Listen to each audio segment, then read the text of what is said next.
Welcome to another exciting episode of the Andre The Beast Crayton Show with my beautiful co-host, back by popular demand. How many times are you going to say that? I'm going to keep saying it all season because that's exactly what it is. Back by popular demand. My inbox has been blowing up with people asking, where's Yolanda at? I've covered for you long enough. Let's call it what it is. Welcome back, Yolanda M. Smith, the Branthopist. Thank you, Andre. How are you? I'm always good. You're looking good. You're looking good. You know, them are some nice glasses you got on. There's a story behind these glasses.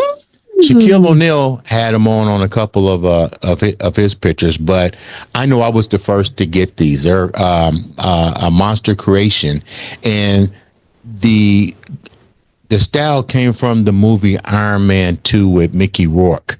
Wow. And I was trying to find those identical glasses, and one of my friends in Australia, I shared with her the story. I had been trying to find those glasses, and she says, Andre, you can't get them because they was a one of a kind. Oh my goodness. And she said, check your mail. I got a surprise for you. These glasses were made by the company Monster, and they was made specially for me. And they made not only this pair, but they also made a pair of sunglasses. Nice. Thank you. They're sharp. I like them. You can't get these, though. You look intelligent. Thank you. I wonder what I would look like in them. I'm sorry, you can't get He these. won't even let me try them on. Anyway, man, we're excited for today's show. Yeah. And I'm going to tell you the reason why I like today's show is we see the social media being flooded with mature women. And when I say like that word, thank you. That's a nice word. When I say mature women in that category. When I say mature women, let's talk about mature women of a particular age bracket. You know, probably over 50. Over 50. The 50s and over. It's that I call that wine. Fine wine. You know, I take it any way I can get it. When you're 50, you don't been through the experience. When you're 60, it's time to open the cork. Oh, damn! Did I say that? Ooh, I like it. Okay. Because that means it's aged just to perfection. Okay. But what would happen if there was a setback in your health that kind of handicapped that journey and you have to redo it all over again? What do you think that must be like? I don't know. I can't imagine it because I haven't been there, but just off the cuff, I imagine it would take a lot of resilience. Mm-hmm. And some determination, commitment, and some discipline. You think? Maybe some of those things, but I don't know. But I bet you we can find out. We can find out. Yes. Today's guest has definitely went down that road of not, I won't say reinventing, because she's already in the medical field. She's already has a exercise background, but to be hit with an illness and then have to start all over at a tender age of maybe 40 to 50 and redoing it all over again has to be a challenge. But she's here to tell her story today. I'd like to welcome to the show, I'm gonna see if I can get this name right, Sarah Lisinski. Yes. Did we get it right? Perfect. Welcome to the show, Sarah. Welcome to the show. Thank you so much for having me. I followed a little bit of your journey on social media. I appreciate you coming here to share such an impactful story. Before we get started, tell the viewers a little bit about you. Okay, great. I'm happy to do that. So I am, I'll be 61 soon, and I've been a nurse for over, 32 years at this point, and super busy ways. Had a side gig, if you will, of teaching exercise classes. I did that for about 15 years, and then when I stopped teaching, I just got to the point of where I felt that I was in this middle-aged doldrum, and probably had gone about 60 pounds heavier at one point than I am right now, and just really wasn't feeling well and just was kind of ready to say, okay, this is where life brings you, at the time I was in my late 40s. And then finding out, going to, different providers, and then finding out that I was diagnosed with a pituitary tumor. So it was a prolactinoma. And it was treated. It was where it was located could not be surgically treated, so I was medically treated, and the treatment took a couple of years actually. And so I went through that treatment, and when the tumor was shrunk down to, I mean, it's still there, but it's tiny at this point. And so then here I was, and I was like, okay, well, here I am, and here I'm kind of chubby. I haven't been working out. I haven't been doing a whole lot, and I just happened to see someone that I knew and who had lost a lot of weight. And I contacted her and said, hey, well, you know what, if you could do this, and she was a couple years older than I was, I'm like, well, I can do this too. And just really got on a food program, and then really started doing all those things that we all read about, watching what we ate. But then I took all of what I had done for working out, and I kind of put it together into a 15-minute workout. And so I've coached people along the way of how to do this, 15-minute workout, and with a paradigm shift of that, working out for me is more like brushing my teeth. I wouldn't leave the house without doing that. And so I just do it every day. And it's just, it's everything that they say, you just have to be committed, you have to be consistent and do it. And so here I am, almost 61. I'm probably leaner than I've been in my whole entire life. I'm super active. I have, I work full time. I have 2 horses. Actually, I've ridden for, most of my life. So I do that. We have a Bernese Mountain Dog too, as well. And so we do some things with the dogs. My son lives in Poland, but, so he was just here recently, and then when he's here, we're shooting guns and doing things. This is Texas, and so just trying to really stay busy, and and knowing that life doesn't end once you hit those 40, 50, or 60s. You keep on going. Sir, let me ask a question. You're in the medical field. This unfortunate incident happened around your the 40 mark. What were some of the symptoms that you was having? And being a nurse, did you realize the magnitude that was happening to your body? Yeah. I knew, I'm very in tune with my body, and I think that's one key thing that people need to do is really listen to your body. I just didn't feel right. And I just felt, I was lethargic. I just felt very bloated. No matter what I did to try and lose a couple pounds, I couldn't do it.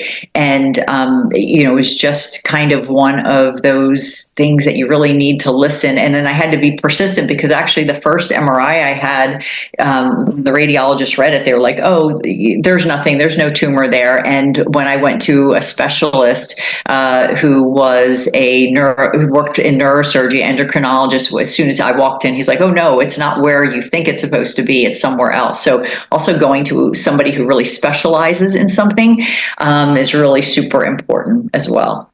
What were some of the symptoms? You mentioned weight, but what were some of the other things that this tumor was causing that you probably was aware of or wasn't aware of? Because we know you said the weight loss, but I would assume with a tumor of that magnitude, yeah, but I'm pretty sure there had to be other things, because this is something that's growing inside of her. I mean, were there other complications before that? I think before, and in addition to that, explain, because if the viewers don't understand what the pituitary gland does, I think that'd be helpful too. Yeah.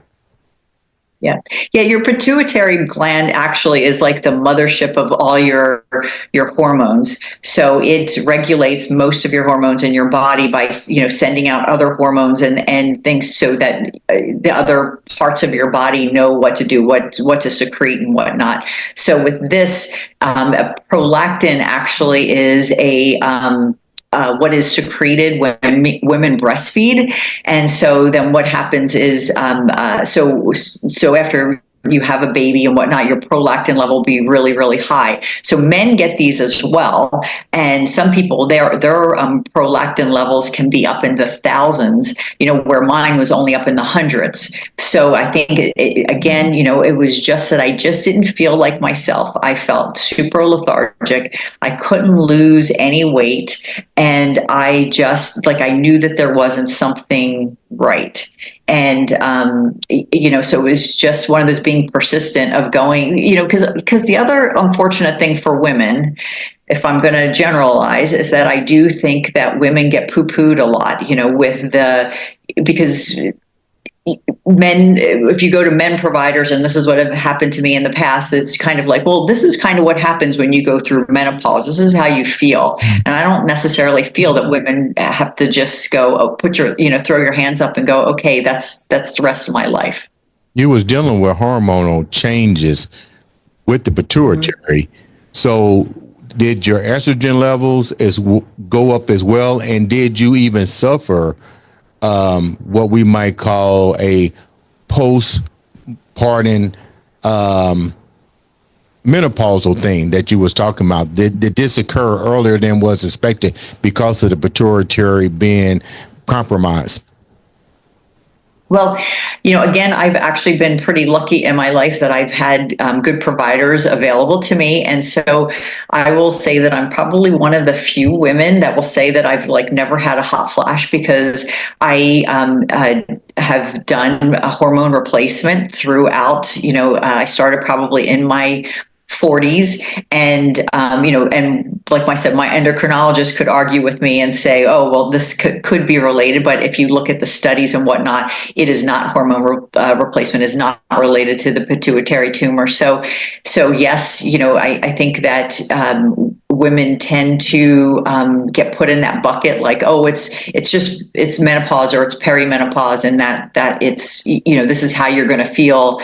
And I think just finding that right person to say, we don't have to feel this way. So whether it is something like prolactin or even pituitary tumor, or if it's just going through menopause, we don't have to necessarily just take it lying down. There's things that you can do. That's amazing that you say that, because I have addressed a couple things in my own health, and the answer is, oh, you're just aging. You're just getting older. You're just, I mean, just on several fronts, I hear that a lot. Oh, that just happens. I'm like, what do you mean it just happens? It's amazing. And I know there's an aging process, but for that to be the reason, as if then it's no big deal, just deal with it. Right. So I like hearing you say that you were an advocate for yourself, and because you were, thank God, you discovered something that could otherwise have been detrimental, right? Correct. Yeah, amazing. Where my tumor was, it was close to my carotid artery, and so even though the endocrinologist that I went to, and he's like, well, they're usually soft tumors and they go around, but the carotid artery is what feeds your brain. And I'm like, yeah, I don't really like that idea. I think I'll just take the medicine for a little bit. And I'm not, and being a nurse, I am not a medicine advocate. And I'll actually let you guys know something else. Again, this was one challenge, but about a year and a half ago, I had gotten COVID, and I'm one of the lucky people who now has long COVID. So here I am, a cardiac nurse for the majority of my life. And now I've had, from having COVID, I have lots of arrhythmias now.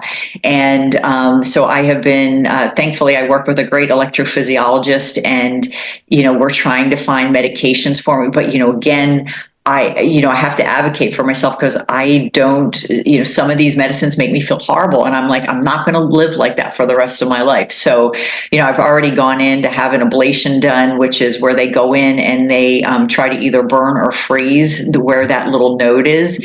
And that didn't work. So, so again, it's just one of those other challenges of, trying to find the right thing, but also being, the person to speak up for yourself and go, you know what, I'm not going to feel like crap for the rest of my life. We need to find something else. So, just yet one more challenge, and, you just can't just lie down and let it take you over. Sarah, when did you decide to do hormone replacement? Were there indications that led you to say, I need to go here, because a lot of times when you're dealing with an endocrinologist,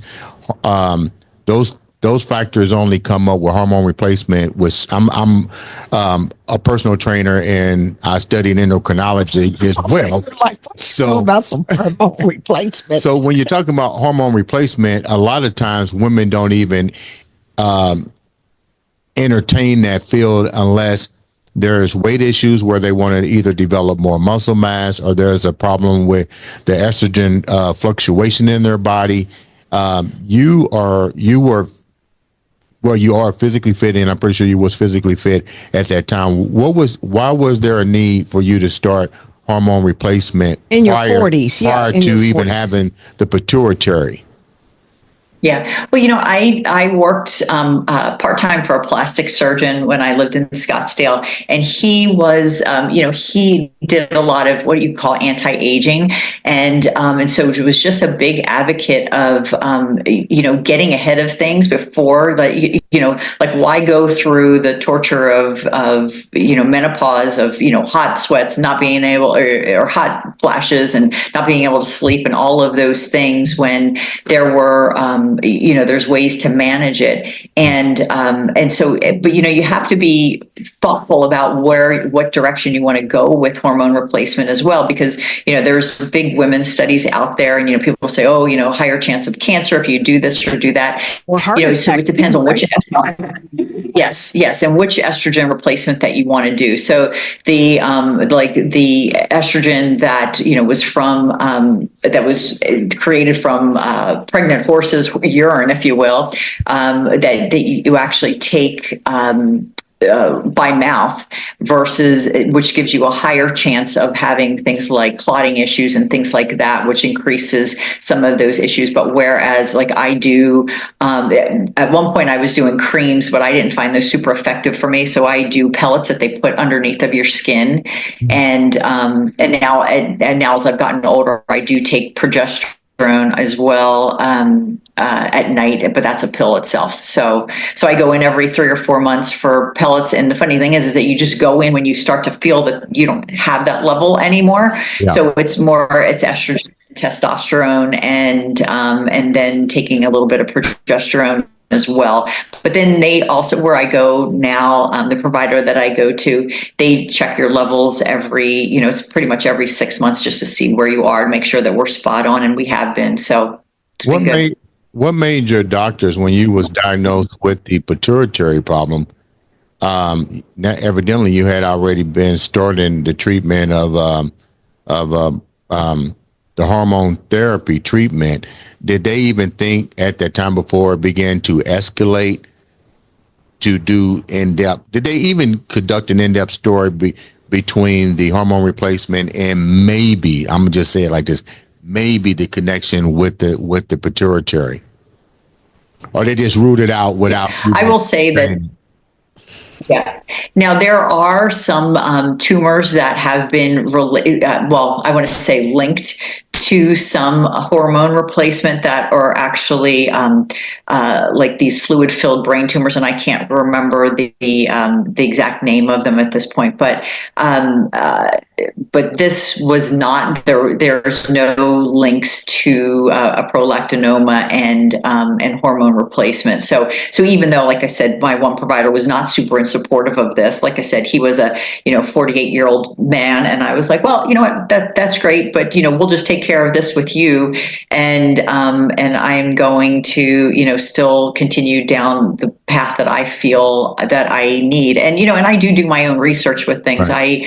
There are plenty of medical articles out there, as well as and real articles. I'm not saying something that somebody wrote on the internet. The studies and all that you can see on PubMed, etc.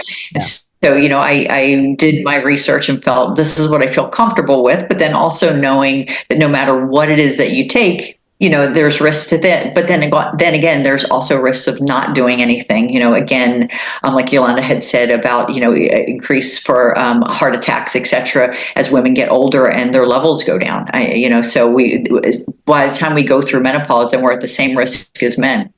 Okay, so for the viewers listening, because this is good. I think this is taking a different turn than I thought it was going to take, but I think this is super educational. The thing that I have is that how did they know to MRI the pituitary gland, or did you get a full body scan? How did they hone in on that? It was, I went to, again, it's one of those things. This was actually a naturopath that I was going to. And when I was talking to him about my symptoms, that was one of the things that he thought about. He goes, I think you might have a pituitary tumor. And I said, and at first I said, no, I don't have a pituitary tumor. That's crazy.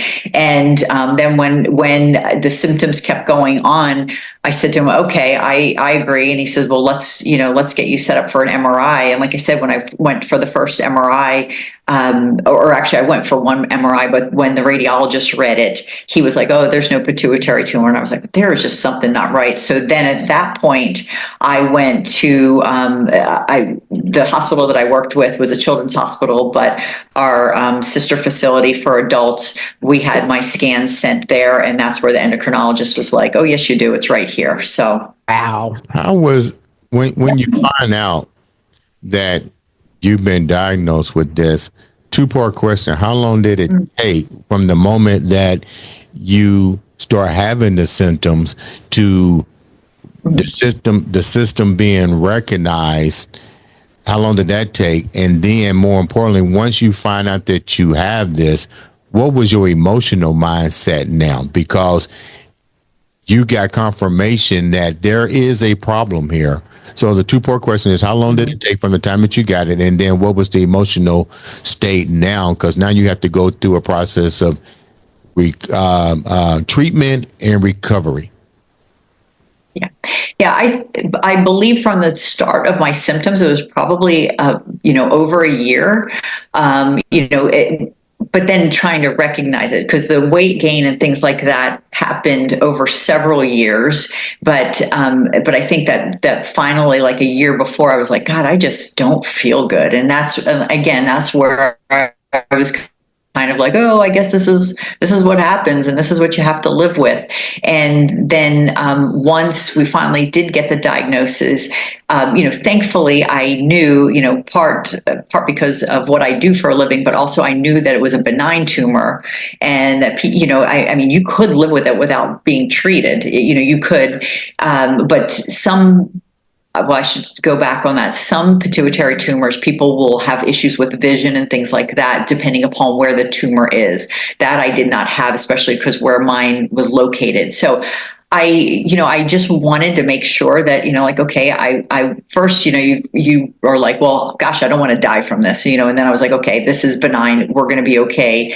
But, what do I need to do to manage it as well as I can?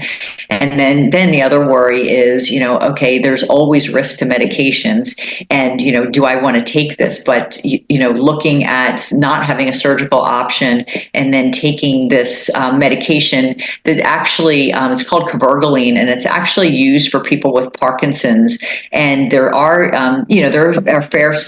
fairly severe side effects with it. And one of the things, it could harm one of your heart valves, if you will. But people that take it for Parkinson's take it 5 times a day, and where I took my medication only once a week. So that's how powerful it was. And then literally my levels went down within the first month of taking it. So I just took it once a month, and then we just monitored my levels, and then I had other repeat MRIs, and then literally it was very small on my follow-up MRI, and then my prolactin started going up a little bit again, and so we retreated one more time, and since then, now I just when I have blood drawn once or twice a year, or once a year I should say, I have a prolactin level drawn, and I'm kind of manage it at that point, going, okay, if it's low, then I'm good. Let's go back a minute. We know we've been diagnosed with this, but the question is, what did the doctor say that caused it to begin with? It's one of those things was there a lack of something, stress, food? You already exercised, so I mean, where did they think it even occurred? just one of those lucky things that you get, one of the short straws that you pull, Hear you. who knows? Everything's unknown. Don't you know that cause unknown, cause unknown? We got a lot of diseases and a whole lot of unknowns. I know that for a fact. So just for reference, I worked in the pharmaceutical industry for over 30 years. You know this drug that she's taking? I do not know that. Okay. One. But the funny thing is that most diseases or most conditions and things like that, there's a lot of unknowns to them. A few things they can pinpoint, right? Yeah. You can pinpoint, but there's a lot of unknowns. Autoimmune diseases, that's one of the big ones. Everything's unknown, right? Unknown. But what about this? Let's switch gears a little bit, because you got through that and then all of a sudden you made a mind shift too. And said, it's time to get fit. What am I going to do here? Because I remember you said earlier, I thought this is where I'm supposed to be at middle age, gaining the weight and that sort of thing. But I'm looking at you now. You're looking fabulous. So you've clearly done something. Yeah. So share with us what it is that you've done and what that shift was. Yeah. It was, one, I think being motivated by someone, seeing someone who's in your age range and whatnot, and then seeing that they have done it, and you go, well, gosh, if they can do it, why can't I do it? And just making that commitment and then circling back and I think there was a couple aha moments for me, is that when you go back and when you're on a very prescribed food plan of what you're doing, then you get to the point where you're like, this is what a serving size is. Because you forget, and I will tell you, my husband and I had gotten into some horrible habits. Like I said, my son was in school in Poland, and he lives there now. And so like the two of us would go like, hey, let's go get a key lime pie. And literally we would sit down and eat half a pie a piece. You know what I mean? Like, so we had clearly like all of the good habits that we had, years before were, down the crapper, so we too, so I understand when people say, there's things that, that I love, or even, something such as Thanksgiving coming up next week. And, and then that mindset of, it should be about the people and, and yeah, there might be things that your aunt makes once a year, but you don't have to eat all of it. You can have a little bit of it and enjoy it and share, but it should be a bit more about the people and the experience as much as you can. And I really try and live that now, because it's just too hard or it's too easy to slide back. And so you just have to be, I hate to say, and that's where when I coach people, and I'm like, there is no, magic carpet ride here. I mean, you really have to, you have to do your due diligence. Then you have to really just be consistent and know what to do. And then you just have to do it. And you have to do it the majority of the time. Like you don't have to be over the top, and, you don't have to go and do these like crazy, workout that's, 4 hours at a time. I mean, you just need to be consistent. You have to eat well the majority of the time. And then in our food industry here, that's a whole nother story. You have to be thoughtful about what it is that you're putting in your body too. Sarah, what was the reaction when your husband found out, when you shared this information with your husband and your family, what you was going through? What was that like in the household for you? Yeah. I know, my husband's not medical. And so, he, gets worried. And so, so I tend to be all the driver for anything medical in our family. And so, he just, had to listen to me and just, take from what I was giving him. And I was like, okay, this is what I have to do. And, and just like, circling back to, this long COVID now, this is stuff that, that we're doing. And I'm like, okay, this might not be great, but this is what I have to do. And, and he's supportive. I know he worries, but, just have to kind of put one foot in front of the other. And, because you can't just lay down and go, oh, well, this is it. I give up, because I'm not going to give up. How has your life, how much alteration have you had to do with your life now, being in the medical field, being stricken with long-term COVID, getting over the pituitary, trying to exercise, beautiful age of 61 years old, family? I mean, how much how much of a struggle has it been for you to put all these pieces together and to rejuvenate to where you're at right now? Well, I just live every day, just everything in front of me. My boss is really funny. She's like, "Oh, I just always look 2 days ahead," and I'm pretty much at this point where I just I live what I need to do, and I've always been super super active. I was kind of like the Energizer Bunny when I was younger. I would just go go go go go, and so now the thing that I just have to work in is that I refuse to not do the things that I want to do. But you know what I mean? Like I might come home from the barn on a Saturday morning after I rode my horse and cleaned up paddocks and cleaned tack and did all these crazy things, and I've worked out already in the morning, and I've been up since 3:30 in the morning, and all those things. I might come home and take a nap, and or my husband laughs like, "Oh, we'll be watching TV together." He's like, "Okay, you'll be asleep in 30 minutes." So I just I think I'm a little more tired than I used to be, but I don't want to give up any of those aspects of my life that I really enjoy. Hey, I think that's normal. Let's just be clear. I'm right there with you, sister. And sometimes you just feel like it. Sometimes you don't. And when you don't, you just don't do it. I'm curious about the 15-minute workout. That's where I'm stuck. I'm like, what are you doing for 15 minutes? I mean, that's kind of interesting because you're like, you don't have to exercise, and they go, you need to do this treadmill for 30 minutes. Then you need to lift the weights. Are you trying to pick on me? I used to be her trainer, so I think she's trying to send a subliminal message. I promise. I just want to know the 15-minute method. Yeah. Of course. Well, the one thing that I think is so true is that, and you hear this all throughout your life, like that the more muscle that you build, the higher your metabolic rate is. And that is the honest to God's truth. And what I have found now, again, I taught years and I was the cardio queen, and I have trained for marathons and have done it all. But what I have found is that having more muscle mass has kept me in a better, in better shape than doing, all the cardio and then working out, and then just doing some weights. So in my 15 minutes, I mean, literally, I do it at home in my PJs before I get ready for work, and I break it up. One day are shoulders, one days are bis and tris, the next day are back, chest, and abs, and I can throw in legs here and there. I'm just lucky enough that I have really muscular legs anyway, and my cardio is what I get from when I ride, so I don't sit on my spin bike anymore. That's pretty much what I do, and but the key to what I do, and I also do 24 push-ups a day. And but the key to what I do is that many women are afraid of heavier weights because they're like, oh, I'm going to get too bulky and whatnot.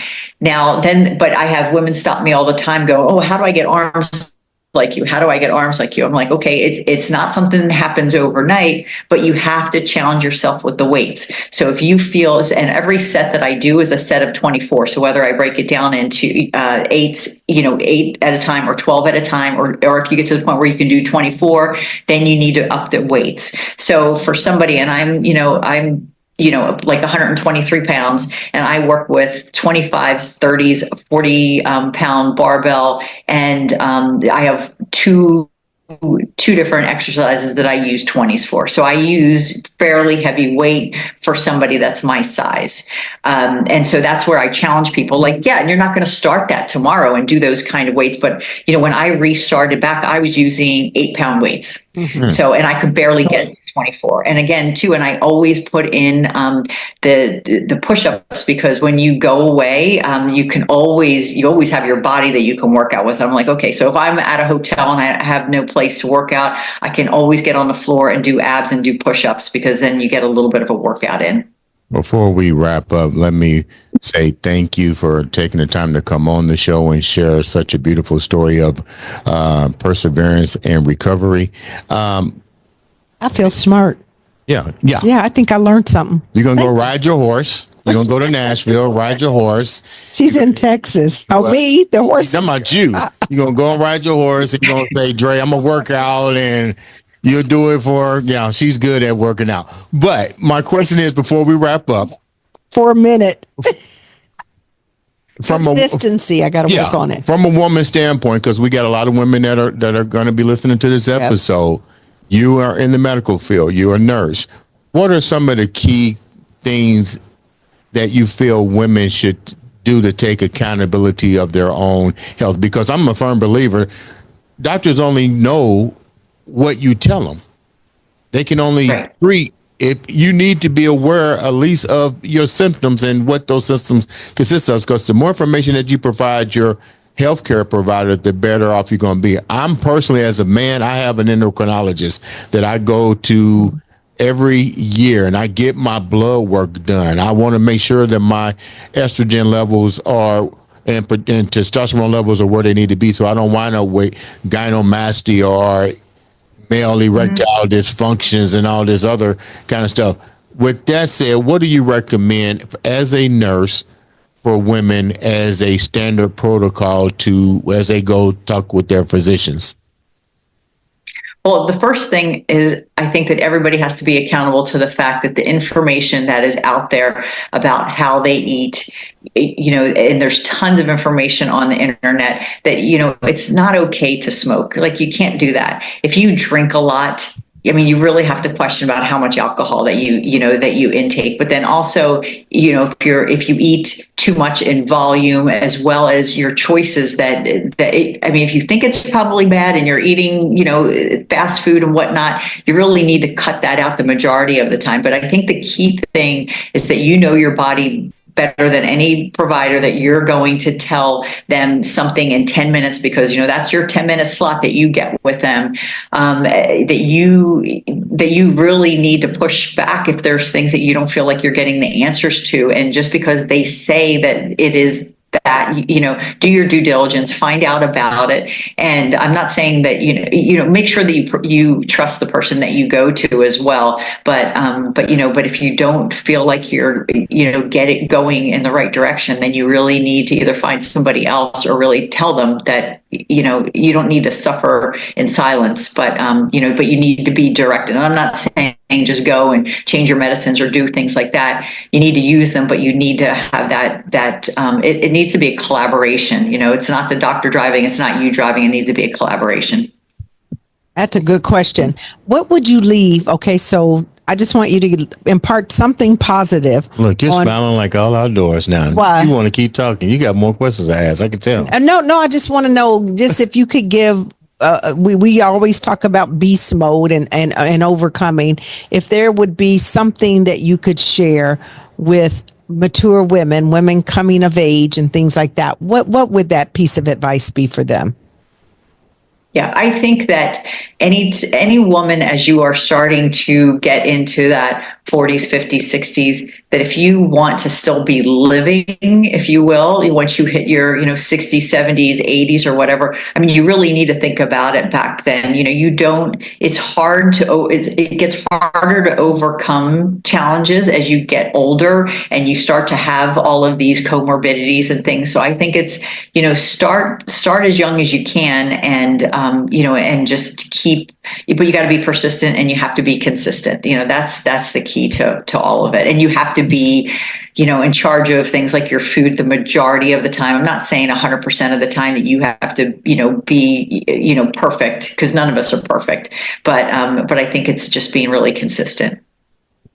Man, thank you so much for taking the time to come and share such vital information. We learned a lot today. I think we did. I'm feeling like now I need to go lift weights. Forget all that trying to get on the bike and run stuff. I just need to start lifting. I think you're just trying to find a way to get on your horse in Nashville. That's what I think. The horse is not even around anymore. That's been a while. Before we wrap up, I want to make sure that the women, this is for the women and the men, go get checked out, because you never know what your health is and what conditions or things that you may have that are lying dormant in your body. Yeah. At least go get a checkup. Your annual checkups are so important. Your mammograms, get those prostates checked, fellas, and just pay attention to your body. Yeah. Pay attention. It's telling you, it's leaving clues for you that something's not right. Definitely. Ladies and gentlemen, this has been another exciting episode of The Andre the Beast Crayton. Show.